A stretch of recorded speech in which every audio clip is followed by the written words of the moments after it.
Hello guys, welcome back welcome back. मैं उम्मीद करता हूँ कि आप लोगों का कल आईबीएस का जो पेपर है बहुत अच्छा गया होगा। जैसा कि मैंने वीडियो में भी कहा था कि मोस्ट एक्सपेक्टेड चीज़ ये है कि आईसीआई जो है नई केस स्टडीज़ बनाएगा। एंड जो अपनी केस स्टडीज़ हैं वो उसका ले जाने का कोई फ़ायदा होगा नहीं ऑफ कोर्स। तो अगर आपने मेरी बात मानी होती और अगर आपने सेफ साइड के लिए आईसीआई मेट अगर लेके गए भी होते ना तो आपको बहुत ज़्यादा फ़ायदा हुआ होता। बिकॉज सारे के सारे क्वेश्चन आपके जो है आईसीआई मेट से पूछे गए थे। इवन ऑडिट के जो थे डिस्क्रिप्टिव क्वेश्चन थे वो भी कॉपी पेस्ट आ गए, इलस्ट्रेशन और बैक एक्सरसाइज के क्वेश्चन। अच्छा, आपके जो एफआर के इलस्ट्रेशन है वो भी कॉपी पेस्ट आ गए, एएफएम के इलस्ट्रेशन कॉपी पेस्ट आ गए। भाई और क्या चाहते हो इन लोगों से। तो मतलब आईसीआई ने जो है आई थिंक ये जो पेपर बनाया है ये आज तक की हिस्ट्री में आज तक की हिस्ट्री में आईबीएस का सबसे आसान पेपर है ये। आज तक की हिस्ट्री में आईबीएस का ये सबसे आसान पेपर था। मतलब अगर आपने इसमें अच्छा परफॉर्म कर लिया होगा तो आपका एग्रीगेट गारंटी बन गया होगा। विच मीन्स मेरे को लगता नहीं कि भाई इस सब्जेक्ट में किसी के भी कम 70 से नीचे आने चाहिए। बिकॉज सब कुछ आईसीएमएट में था, आपको कुछ दिमाग लगाने की जरूरत नहीं थी। कुछ एमसीक्यूज थे जिसमें आपको थोड़ा सा बस कंसेप्चुअल क्लैरिटी चाहिए होगी, बाकी तो आपने कर ही लिया होगा इसको। सो देखो, मैं उम्मीद करता हूँ कि आप सबके इसमें एग्जामेशन आएंगे, ठीक है। आप एक बार अपन जो मैं एमसीक्यूज के आंसर्स करा रहा हूँ, जो मैंने मार्क कर रखे हैं उसको कंपेयर कर लेना और ये देखना कि जो आपके एमसीक्यूज आपने जो मार्क कर रखे हैं वो कैसे हैं। तो आप मुझे कमेंट सेक्शन में ज़रूर बताना कि आपके 40 में से कितना स्कोर बैठा। अच्छा, ये जो एमसीक्यूज करे हैं मैंने ये अपनी नॉलेज के बेसिस पे करे हैं, ठीक है। एंड मैं भी बता दूं कि मेरा पेपर बहुत अच्छा गया, बहुत अच्छा गया। मतलब 6 के 6 पेपर में सबसे बेस्ट पेपर जो था वो आईबीएस था। बिकॉज सब कुछ अपने सामने था, आईसीएमएट में था, कुछ दिमाग लगाने की ज़्यादा जरूरत नहीं पड़ी। Copy paste copy paste copy paste copy paste करते रहे अपन। देखो, सबसे पहले ये रहा कि भाई हाउ मच मैक्सिमम पेनल्टी लगाई जाएगी। तो मैक्सिमम पेनल्टी ऑफ कोर्स ये 20,000 की। ये अगर आपने पढ़ रखा हो तो 122 सबसेक्शन 3 में दे रखा है, जहाँ पर 25,000 सी और एस की होती है और 50,000 आई की होती है। तो ये इसका आंसर बी हो जाएगा। एनपीवी निकालनी है, देखो एनपीवी आंसर आएगा ए। बहुत आसान है, ये एएफएम का था। इसमें कुछ ज़्यादा दिमाग लगानी, सब कुछ दे रखा था इन लोगों ने, आपको बस कैलकुलेटर को यूज़ करके आंसर निकालना था। अच्छा, ये एडिशनल डेप्रिसिएशन पूछा है कि भाई डेप्रिसिएशन और एडिशनल डेप्रिसिएशन कितना मिलेगा। तो इसमें मेरा आंसर, मैंने इसको मार्क करा है 10,75,000। अच्छा, इसमें टेक्निकलिटी है, देखो वो अपन देख लेते हैं। इसने जो है एक फोर्क लिफ्ट ट्रक खरीदा है, तो उससे 20 लाख का 15% डेप्रिसिएशन तो मिलना चाहिए इसको, क्योंकि उस पर एडिशनल डेप्रिसिएशन भी मिलेगा। तो 20 लाख का 20% 4 लाख, तो ये टोटल हो गया 7 लाख। अच्छा, फिर अपन ने क्या करा है कि ना, अपन ने 2 वैन खरीदी है। अच्छा, मैं आपको एक चीज़ बताता हूँ कि इसमें इन लोगों ने कहाँ घुमाया। इसमें भी कंफ्यूज हो गया एक बार को कि भाई होगा क्या। तो मैंने तो अपनी अंडरस्टैंडिंग के बेसिस पर करा है। देखो, इसने दे रखा है कि भाई इसने 2 वैन खरीदी है 25-25 लाख की, टोटल हो गया 50 लाख। अच्छा, इसने आगे क्या बोला कि भाई इसने जो एक वैन ना, एक वैन तो डोनेट कर दी किसी ट्रस्ट को, एक वैन जो है किसी ट्रस्ट को डोनेट कर दी। लेकिन इसने एक इन्फॉर्मेशन दी है कि भाई after getting the invoice and delivery of the vehicle in its name, ठीक है। तो इसमें कंफ्यूजन राइज ये हो सकता है कि भाई चलो अपन को समझ में आता है कि जो 25 लाख का अपन ने वैन खरीदा है 1 दिसंबर को खरीदा है, उस पर तो अपने को जो है आधे साल का डिप्रिसिएशन मिल जाएगा। लेकिन जो अपने दूसरा वैन डोनेट कर दिया उसका क्या होगा। तो मेरी अंडरस्टैंडिंग के बेसिस पे इस दूसरे वाले पे भी आपको जो है डेप्रिसिएशन मिल जाएगा। तो जो आप ऐसा कर लो सकते हो, इसका आंसर कहाँ गया कहाँ गया कहाँ गया कहाँ गया, हाँ। तो 50 लाख का कितना होता है, 15% हो गया, डिवाइड बाई 2 कर दिया, क्योंकि ये 180 डेज से कम यूज़ हुआ है। तो इसका आंसर आ जाएगा 3,75,000। तो 7 लाख प्लस 3,75,000, 10,75,000 मेरा आंसर बैठा, ठीक है। इसमें मोस्ट प्रॉब्ली ये भी हो सकता है कि भाई जो आपका एक वैन आपने डोनेट कर दिया उस पर अपने को डेप्रिसिएशन नहीं मिलेगा, तो उस केस में आंसर फिर ये हो जाता। लेकिन मेरी अंडरस्टैंडिंग के बेसिस पे मैंने इसको डी फॉर डॉक करा है। अच्छा, 1.4 देखना, इसमें वही दे रखा है कि जो अपने ऊपर एसेट परचेज करो उसमें मुझे आईटी से कितना मिल जाएगा। तो देखो, सिंपल सी बात ये है कि जो फोर्क लिफ्ट ट्रक है उस पर तो मुझे जो है पूरा पूरा क्या मिल जाएगा, आईटी से मिल जाएगा। तो ये हो गया आईटीसी। अच्छा, बाकी जो अपन ने 2 ट्रक खरीदे 25-25 लाख के, एक मैंने डोनेट कर दिया। तो मेरे अकॉर्डिंग, मेरे अंडरस्टैंडिंग बेसिस पे इसमें सिर्फ 25 लाख का एक ही ट्रक का मिलना चाहिए, बाकी दूसरे वाले ट्रक का आपको डेप्रिसिएशन मिलेगा नहीं। सॉरी, दूसरे वाले ट्रक का आईटीसी मिलेगा नहीं, क्योंकि वो कहता है ना कि भाई जो आपने गुड्स क्या कर दिए, गिफ्ट में दे दिए, डोनेट कर दिए, ठीक है, डिस्ट्रॉय कर दिए, उसका आईटीसी आपको रिवर्स करना पड़ता है या फिर वो ब्लॉक्ड है। तो उस अंडरस्टैंडिंग के बेसिस पे मैंने निकाला इसका answer 10,60,000। Right, just a second. कौन परेशान कर रहा है मैसेज धमाधम करके। ओके, ऑल राइट, अपन कहाँ थे, नेक्स्ट, ठीक है। फिर इसने कहा कि भाई आप बता दो कि इन्वेंट्री का जो अपन ने फॉर्मूला कॉस्ट फॉर्मूला चेंज करा वो चेंज इन अकाउंटिंग पॉलिसी है कि नहीं है। तो बिल्कुल है। बताओ इसमें क्या है हार्ड था। मतलब बेसिकली जो मुझे स्टार्टिंग में 15 मिनट रीडिंग के लिए मिले थे ना, उसमें से मैंने 5 मिनट में तो ये पाँचों एमसीक्यूज एक बार को कर भी दिए थे, क्योंकि इसमें आपको ज़्यादा पढ़ने की जरूरत भी नहीं पड़ी। अच्छा, डिस्क्रिप्टिव क्वेश्चन भी अगर मैं देखूँ तो ये देखो बहुत आसान है। इंडेक्स 40 का पूछा गया था इन लोगों ने रिक्लासिफिकेशन का। नेक्स्ट आप देख लो, ये वाला जो है डिट्टो डिट्टो कॉपी पेस्ट है। कॉपी पेस्ट आपके जो आईसीएमएट का एक इलस्ट्रेशन है उसका कॉपी पेस्ट आ गया ये। फिर ये थ्रूपुट अकाउंटिंग, ये भी बहुत आसान है। ये बेसिकली मैंने नवंबर 20 में पढ़ रखा था, तो मुझे समझ में आ गया था कि पूछना क्या जा रहा है। तो अगर आपको थोड़ी बहुत भी नॉलेज होती या फिर आपने कॉस्टिंग कर रखा होगा तो ये बहुत आसानी से निकल जाता है। बहुत आसान, बहुत आसान, मतलब 1 मिनट का काम भी नहीं है इसको निकालना। केस स्टडी 2 पे आ जाते हैं। ये भी अगेन बहुत ईजी है, लेकिन इसको मैंने छोड़ दिया था तो इसके मैं आंसर आपको बता नहीं पाऊंगा। आ जाते हैं अपन केस स्टडी नंबर 3 पे। कमन ब्रो, कमन ब्रो। केस स्टडी 2 को मुझे क्यों छोड़ना पड़ा, क्योंकि मुझे जो है ना ये वाले आंसर, इस वाले क्वेश्चन का आंसर मिल रहा नहीं था। मतलब ये state the broad process that should be follow to decide whether to has foreign, मतलब ये मुझे पता चल गया कि भाई एएफएम का है तो सही, लेकिन इसका आंसर मुझे नहीं मिल पा रहा था।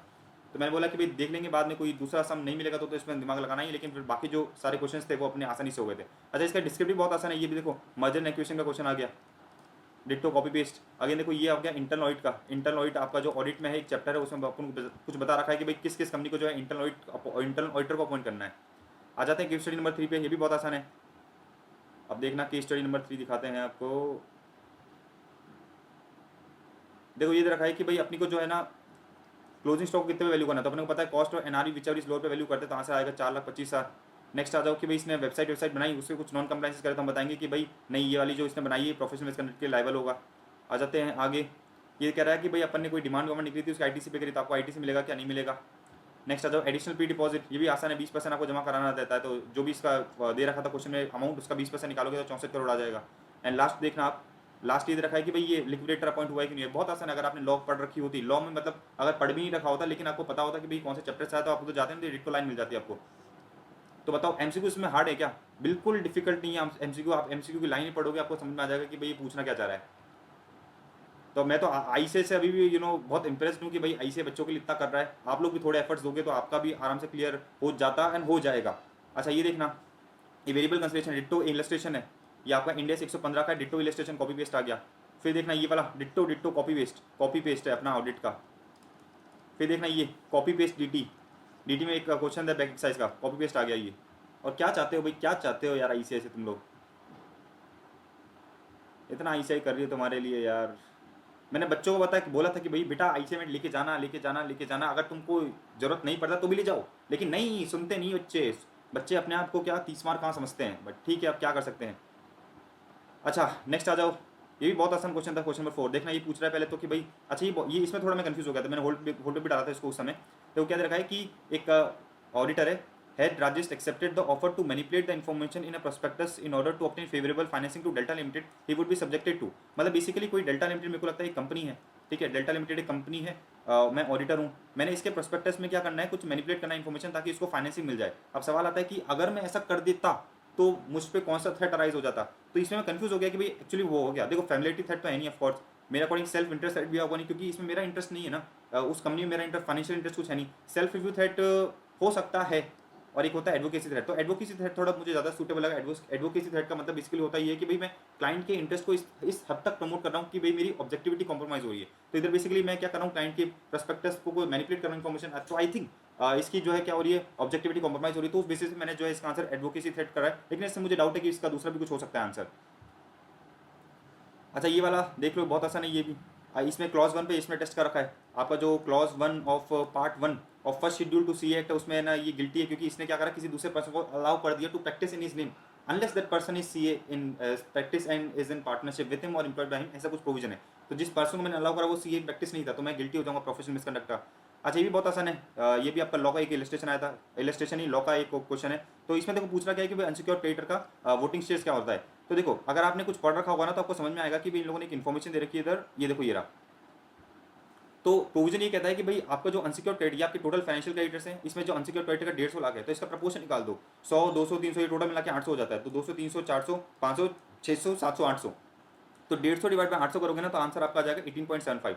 लेकिन अगर आपने ध्यान से कुछ पढ़ा होगा ना प्रोविजन, तो उसमें एक चीज और दे रखी है कि भाई जो आपकी रिलेटेड पार्टी होते हैं ना, इनको वोटिंग राइट्स मिलते नहीं है। तो टेक्निकली अगर आंसर इसका होना चाहिए मेरे according 100 divide by 800, 100 divide by 800 करोगे ना तो आपका आंसर 12 पॉइंट समथिंग आएगा। लेकिन 12 पॉइंट समथिंग बेवकूफ़ों ने आंसर दे ही नहीं रखा इधर।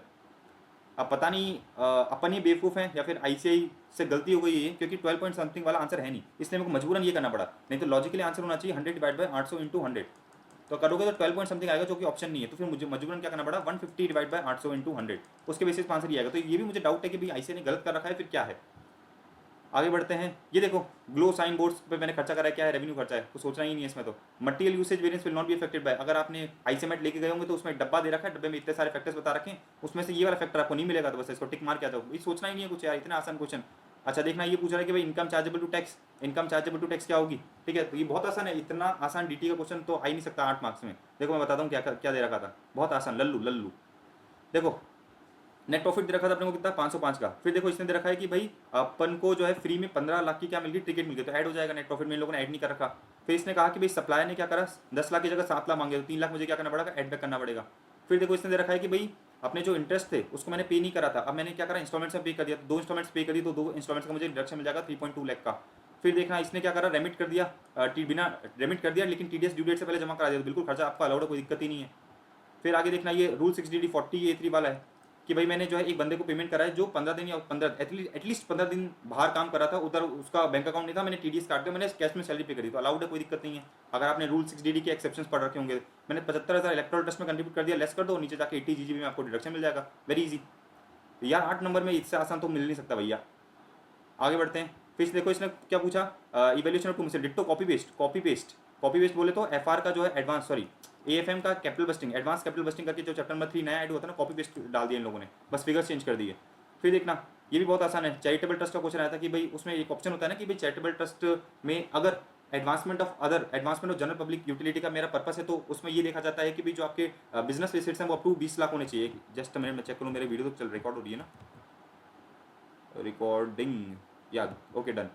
हाँ तो मैंने आपको बताया था कि भाई अगर आपका जो है क्या है एडवांसमेंट ऑफ जीपीयू का पर्पस है, तो आपकी जो ट्रेडिंग रिसेट्स है वो अप टू 20% तक होनी चाहिए। इसमें 20% ज़्यादा, तो आप बता दोगे भाई 20% ज़्यादा, इसका मतलब क्या है कि भाई इसको उस साल एग्जामेशन नहीं मिलेगा, उस साल एग्जामेशन नहीं मिलेगा, इसको क्या करना पड़ेगा, हाँ राइट। इसमें सिंपल सा आपको ये बताना है कि भाई चैरिटेबल पर्पस ये होता है, एडवांसमेंट ऑफ जीपीयू होता है। फिर हम बताएंगे क्योंकि इसकी जो रिसेट्स है वो 20% से ज़्यादा है टोटल रिसेट्स है, तो इसको जो है चैरिटेबल पर्पस नहीं मानेंगे इस करंट ईयर के लिए, और करंट ईयर के लिए इसको एग्जामेशन नहीं मिलेगा, बस ये कंसिक्वेंसेज हो गए। फिफ्थ भी बहुत आसान, इससे ज़्यादा आसान और क्या हो सकता है, मतलब आसान पे आसान क्वेश्चन दिए। देखो इसने दे रखा है कि भाई बेसिकली मेरे अकॉर्डिंग, हाँ इसमें क्या हुआ है कि भाई एक बंदे ने क्या करा 44 एडी में क्या करी, अपनी आईटीआर फाइल करी, जिसमें उसने टर्नओवर दिखाया 173 लाख, जबकि होना चाहिए था 190 लाख, मतलब अपना टर्नओवर कम दिखाया। अगर 44 एडी में आपको बताओ तो 8% और अपन 6% दिखाते हैं अपना कितना इनकम। अब इसने देखो बेसिकली 173 दिखाया, जबकि दिखाना कितना चाहिए 190। अब इसने पूछा है कि भाई इसको करेक्ट करना है, इस एरर को करेक्ट करने के लिए क्या करा जाए। तो देखो बिलेटरी रिटर्न और रिवाइज रिटर्न तो फाइल होती है 31/12/2023 तक की, राइट, 31/12/2023 तक फाइल हो पाएगी, क्योंकि अपना प्रीवियस से चल रहा है इतना, और अपन कहाँ बैठे, देखो दिस वाज डायरेक्टेड इन अप्रैल 2024, मतलब अपन बिलेटरी रिटर्न और अपडेटेड रिटर्न तो फाइल कर नहीं सकते। अब सवाल आता है एक तो रेक्टिफिकेशन करा जाए और एक अपडेटेड रिटर्न फाइल करी जाए,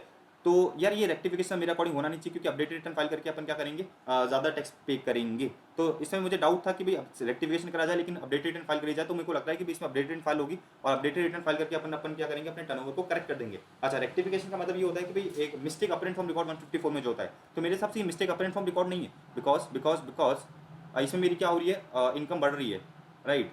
173 से 190 लाख हो गई, तो 190 लाख अगर मैं करूँगा तो क्या होगा मेरा, 190 लाख का बेसिकली मुझे जो है टैक्स पे करना पड़ेगा 190 लाख पे 8% या 6%, तो बेसिकली इसमें अपडेटेड रिटर्न फाइल होनी चाहिए, राइट। रेक्टिफिकेशन भी देखो हो सकता है 4 साल में रेक्टिफिकेशन होता है, लेकिन रेक्टिफिकेशन होता है मिस्टेक अपरेंट फ्रॉम रिकॉर्ड का, लेकिन क्या मैं इसको मिस्टेक अपरेंट फ्रॉम रिकॉर्ड मानूंगा, आई थिंक नो, तो इसलिए मैंने इसको करा है अपडेटेड रिटर्न। आप बताना कि इसका आपको क्या लगता है, रेक्टिफिकेशन हो सकता है क्या। अच्छा ये डिम डिमेंट वाला क्वेश्चन था, तो अपन बताएंगे 222 जो था उसके अकॉर्डिंग आंसर बी आएगा। फिर देखना ये भी आपका जो है कॉपी पेस्ट, अगर आपने कॉस्टिंग का मॉड्यूल लेके गए होंगे आईसीएमआर तो आपको दिख जाएंगे, ये 1 2 3 4 5 फीचर्स दे रखे, तो उसमें ये वाला फीचर नहीं है, तो ये आपका आंसर हो गया। फिर ये अपना आईटीसी टाइम लिमिट क्या क्लेम करने की, तो वही 30 November of next financial year, और date of filing of annual return whichever is earlier, और export of service ditto copy paste एक क्वेश्चन है, इलस्ट्रेशन दे रखा है आपको मॉड्यूल में, वो आ गया। फिर आगे देखो ईएमए डिट्टो कॉपी पेस्ट आपका जो एएफएम है। फिर आ गया कि भाई वन लोन ग्रांटेड दिया हो गया 185 सेक्शन 185 कंपनीज एक्ट अगर पढ़ रखा हो तो ये हो गया। एनआरटीवी समझा दो, एनआरटीवी क्या होता है। फिर एफटीएस वाला प्रोविजन आ गया कि भाई एक बंदे को मैंने क्या करा है, पेमेंट करिए फी फॉर टेक्निकल सर्विसेज का पेमेंट करा, तो उसका बेसिकली कितना टैक्स कटना चाहिए तो बता देंगे 20.8 जो है टीडीएस कटेगा, तो आपका ये पूरा पेपर आसानी से सॉल्व हो गया। तो मतलब इससे आसान पेपर लिटरली मैंने कभी एक्सपेक्ट नहीं करा था कि ऐसे ही देगी। आई होप आपको जो है समझ में आया होगा। अगर कोई एमसीक्यू मैंने गलत करा हो तो आप मुझे कमेंट सेक्शन में बिल्कुल बताना कि ये वाला एमसीक्यू आपने गलत करा, इसका आंसर ये हो सकता है, लेकिन मेरे अकॉर्डिंग आंसर मैं ये करके आया हूँ। सो आई होप कि आपका भी पेपर अच्छा गया हो, एंड आई होप कि आपका जो है एटलीस्ट 70% तो सबके आए, ताकि सबका एग्रीगेट भी बने, सब बेचारे पास हो इस सी अटेम्प्ट में, right. So all the best. इस वीडियो को शेयर करो अपने दोस्तों के साथ, उनको भी बताओ कि भाई उनके एमसीक्यूज गलत है कि नहीं है, और अगेन कमेंट सेक्शन में ये जरूर बताना कि आपके एमसीक्यूज में 40 में से कितने नंबर आए। All right, bye bye. अच्छा एक और चीज़ मैं आपको बता देता हूँ कि मैंने टेलीग्राम में ग्रुप डाल रखा है, उस ग्रुप को आप ज्वाइन कर लो, ठीक है। उसमें अपन सारे डिस्कशन करते रहते हैं, तो उस ग्रुप को ज्वाइन करो, एंड अपने जो भी डाउट्स है वो पूछते रहो, क्योंकि उसमें मैं अवेलेबल हूँ आपके सारे डाउट्स क्लियर करने के लिए, कोई भी सब्जेक्ट का। All right, bye bye.